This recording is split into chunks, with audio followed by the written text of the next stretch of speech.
Welcome to the Pimp Your Brilliance podcast with Monique Malcolm, a show about leveraging your existing knowledge, unique skills, or passion to build a thriving creative business.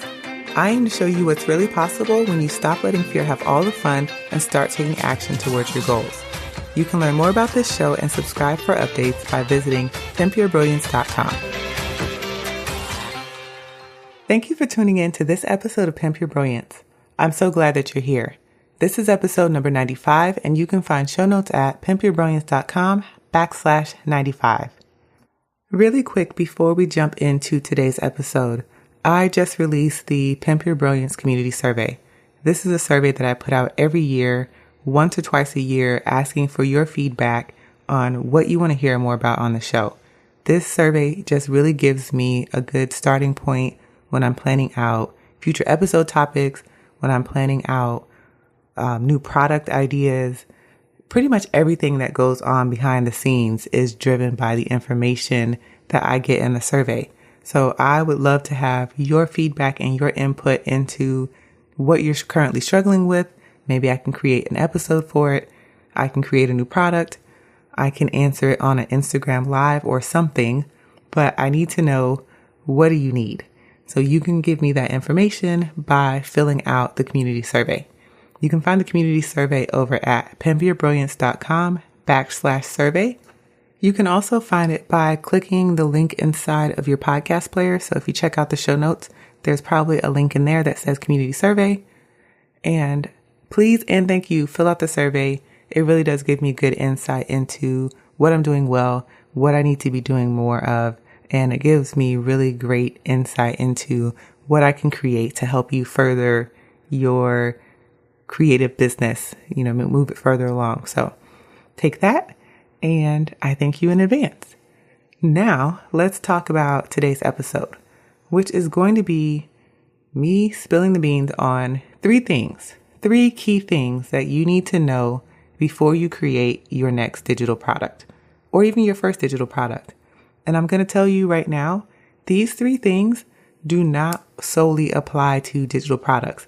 If you are a coach or a consultant, these tips apply to those industries as well. They pretty much apply across the board. If you're doing anything where you're business to consumer, so you are creating something that a consumer is going to be purchasing, and even these can be applied to like a business to business setup. So this is just information that you need to know. If you're doing a product, if you're selling something to someone, you need to know these things.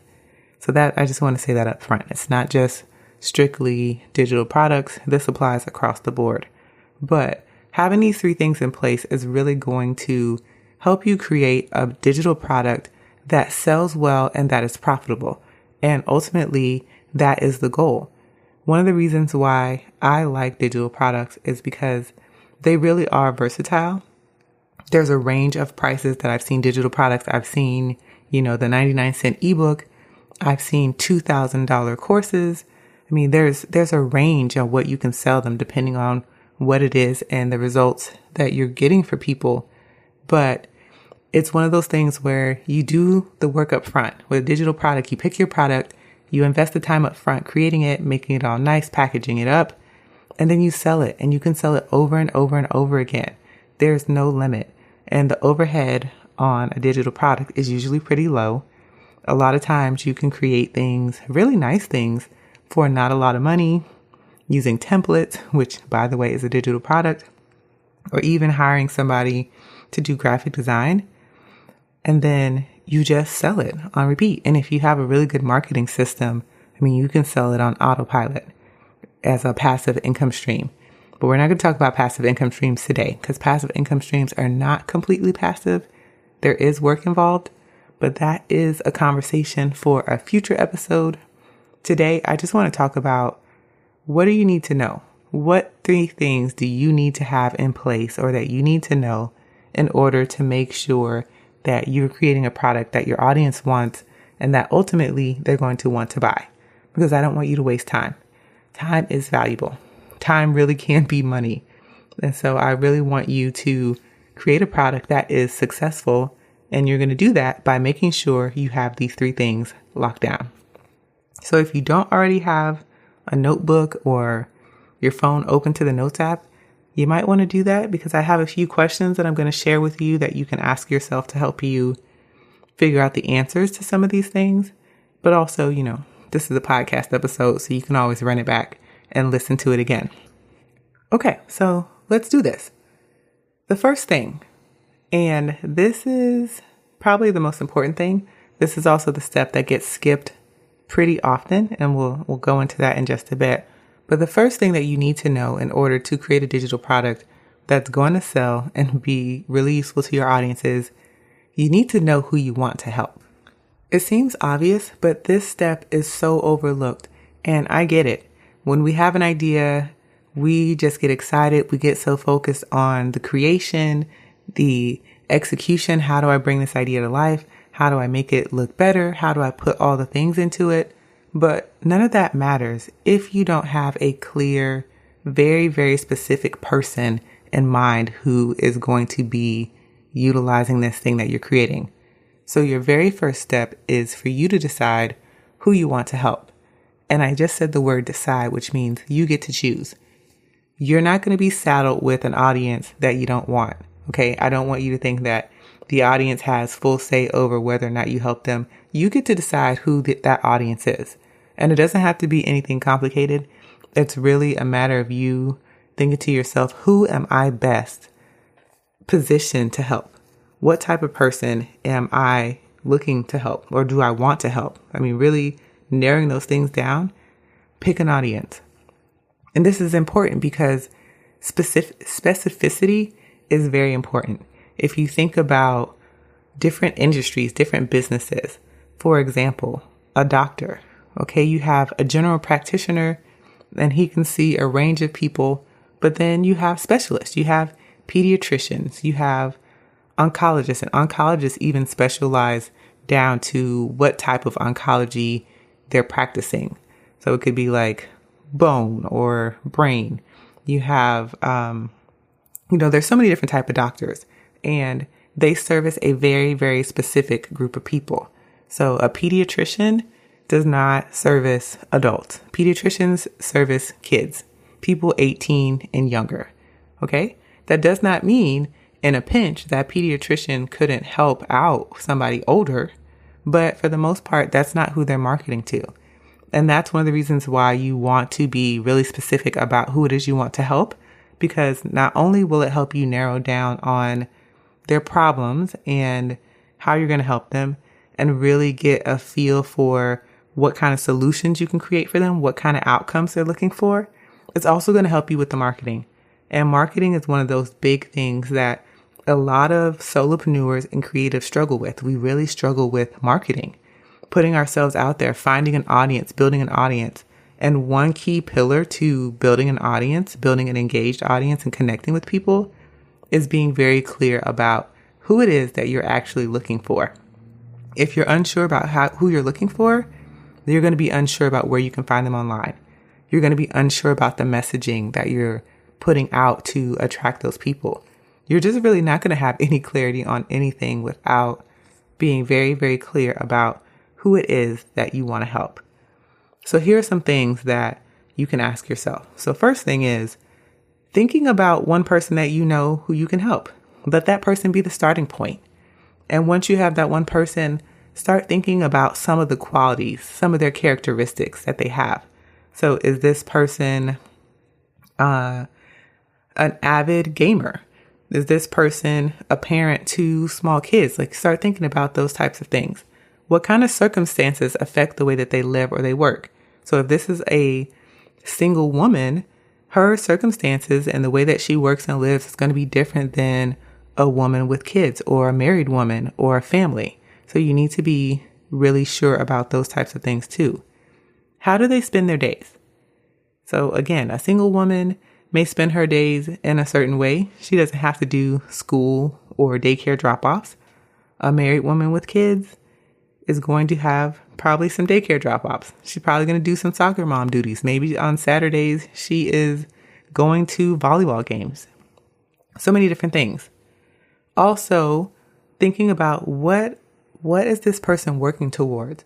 So the goals where there could be some overlap between the goals and desires of a single woman and the goals and the desires of a married woman, there's going to be some clear differences. I mean, we have a whole family to consider. So as a married woman, like for example, myself, I can't just make decisions without thinking about, well, how does this affect my husband? How does this affect my son? Whereas when I was single, I did what I want. And then, how are they getting in their own way? So what is this person doing right now that's blocking their blessing? And I think answering all of these questions, you start to narrow in on different things that link members of your ideal audience together. And when I talk about getting specific, I just use the example of, a single woman versus a married woman. But even thinking about there's different levels to these people, right? So for example, let's just think about parents. Online, I see a lot of information about first-time parents, new moms, parents with kids, younger kids, elementary school age and younger. I don't see a lot of information, at least where I'm at, about parents of older kids, parents of teens. I don't know if that's just not fashionable for like the influencer lifestyle. Nobody's showing off their teens, but I don't see a ton of things about teens. And I bring that up to say, even with parents, just saying the person that I'm targeting is a parent, that's not specific enough because there are different levels or different stages of parenting. So for example, when my son was an infant, I was in a certain stage. When my son was elementary school, I was in a certain age. There were certain things that I had to deal with as a parent. Now my son is in high school. I have a whole new set of things that I'm dealing with. I'm preparing him to drive.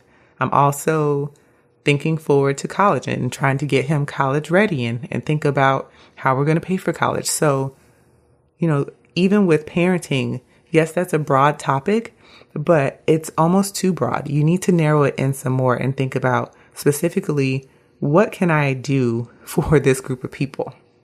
So is this moms with infants? Is this moms with 5-year-olds? Is this moms with 16-year-olds? There's different stages and they're going to have different requirements and they're looking for different things. So that's the first point. You want to be clear on who it is that you're going to help. The second thing that you need to know is how you're going to help them. This is another biggie.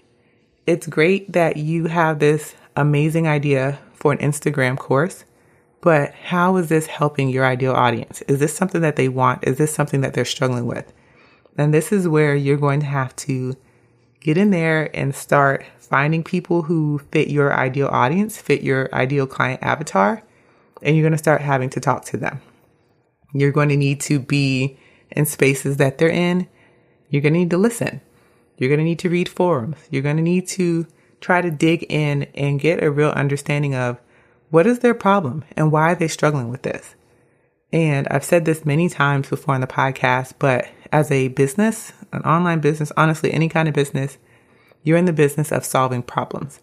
People have a problem, you solve it. My dad, he's a truck driver. So people have the problem, they need to move their freight. They need to move their fruit from one location to the next location. My dad solves that problem because he says, hey, I have a truck and it's refrigerated so I can move your cold goods from this state to this state. So everybody who has a business is in the business of solving problems. It's no different if you're a small business online or you're creating digital products. You need to be clear on how you're going to help your audience. A really great way of figuring that out is basically what I did at the beginning of this episode. Ask them to fill out a survey. And you're going to ask them questions like, what are your current challenges? What are you struggling with? And then once they start giving you answers and feedback, you go through there and you really dig in and you try to figure out, why are they struggling with this? So you read through the answers and you start seeing there's common threads between, 5 or 6 of the answers, and you start to dig into what is the reason behind this problem? Why is this a challenge? And then you have to answer for yourself, why hasn't your audience been able to fix this on their own? Is this an issue where there's knowledge gaps online and so there's not really great information about this? Is this a process thing? Do they not have their systems and processes together? Are they wasting too much time? I mean, there's so many different things, but, narrowing in on those three things. What is the problem? Why are they struggling with this?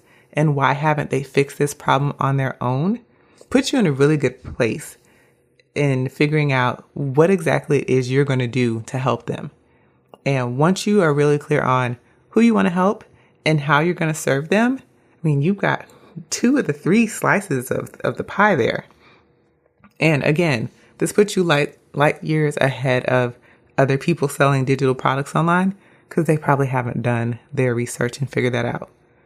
Which brings me to point number 3, the final thing. And I believe having those 2 previous pieces, who it is you want to help and how you're going to help them, will help you get to point 3, which is what it looks like once their problem is solved. So the thing about digital products that a lot of people don't realize is nobody really wants more information. That's what Google is for. I don't want to purchase more information. I'm looking for a solution. I'm looking for a very specific result. And so are your own audiences. They are coming to you because they are looking for a specific result from their problem that you said that you can solve.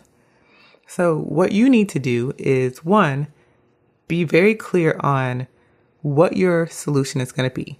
You need to aim for a very specific solution. So I like to think of it as a specific solution for a specific person to solve a specific problem. You don't need to try to solve every single problem. That's too much. Focus on just solving one very, very specific problem. And then think about, what is your audience's life going to be like after you've solved this problem? So you know what the before looks like. If you surveyed them, if you read those survey responses, if you've been hanging out in forums online and you've tapped into places that your ideal audience hangs out, you probably have a really clear understanding or indication of what their before is like. It's a hot mess. They're not managing their time. They're overwhelmed. They're stressed out. Because of that stress, they're arguing with their spouse or they're snapping at their kids. So, things are just in shambles. They're in pain. They need some relief. And now you're going to help them figure out the transformation, or you're going to help them see the transformation. And that is, let's say it was something with time management. They're planning their days ahead and having so much free time at the end of the day. They feel much more relaxed. There's time for a nap, or there's time at the end of the day for an hour to themselves, whatever the original issue is. But you want to narrow in on and think about, what was this person's life like before they worked with you? All right. You know what that is. It was a hot mess. They were in shambles. And now, what is their life like after working with you? And I think that we get really intimidated thinking that we can provide a life-changing solution to people, but it happens every day. Okay. I know people who have started businesses based on things that I've said on the podcast or that I've shared on social media, and they're doing a good job. Like they're running with these businesses. So don't discount what you have to offer, that it can't be life-changing. It can, even in small ways. I mean, your life is changed in increments at a time anyway. So don't discount what you have to offer, but really narrowing in on, what is their life like after they have used your solution? What is their life like after they've worked with you? What can they do now that they couldn't before? So before, they had no control over their time. It was just running through their fingers like sand. At the end of every day, they felt stressed, overwhelmed, burnt out, tired. And now you gave them the ultimate hacks on time management. And now they're waking up in the morning and they don't have their heart racing because they feel like they're running out of time. At the end of the night, they can go to bed at a decent hour and sleep well, knowing that the next day is already planned. So they just have to follow the plan. Like those kind of things you want to think about. What is the before and after the transformation? And ultimately, try to tap into, how is this person going to feel? They're going to feel relieved. They're going to feel happy. They're going to feel less stressed. They're going to feel satisfied with themselves. Like feelings are very important. And these are the types of things that you want to put into your messaging your sales page. But you can only do that if you have a really clear understanding of what this person's life, what your ideal client's life looks like once this problem is solved for them. Whew, okay, so I know that was a lot and I'm wrapping this up. But to recap, the first thing that you want to do is make sure that you're clear on who you want to help. The second thing you need to have in place is knowing how you're going to help them. So what is their problem? What are you offering up? And then 3, what does their life look like once their problem is solved? And if you can nail all 3 of those things, you are going to be so far ahead when it comes to getting your digital product ready to launch, because you're going to have all 3 of the big things that people normally skip over covered. You're going to be clear on who your offer is intended for. You're going to be clear on what the offer actually is, basically how you're going to help them. And you're going to be able to paint a really awesome picture of what their life is going to look like after they've used it, after they've worked with you. And those are the things that help people sell. That before and after transformation, really painting that picture of your life is a hot mess and now it's not. Listen, it really changes people. And that's a part of like sales psychology, helping people tap into what's possible, like what could be if they did this thing.